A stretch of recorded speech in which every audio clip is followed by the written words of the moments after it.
po yung Marikina River sa likod. Tapos nandun po sila Sir Ver dun sa kabila. North view na po yan, yung after nung river. Baka baha din po dun kila Sir Ver. Ito po yung street namin. Lapit na pong maabot yung bubong ng second floor na house.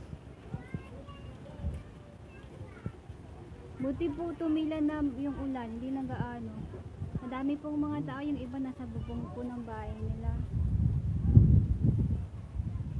Buti kami na may bubong itong rooftop namin.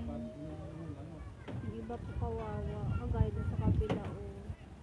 Makeshift po yung bubong nila.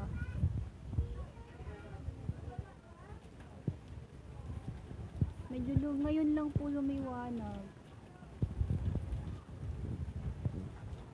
Ito po yung mga kapitbahay namin. Nasa bubong din po sila.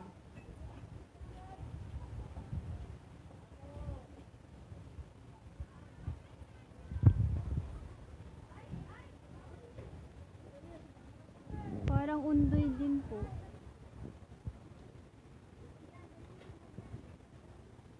Konti lang yung diferensya sa undoy. Yung taas ng tubig. Sana hindi na po tumaas.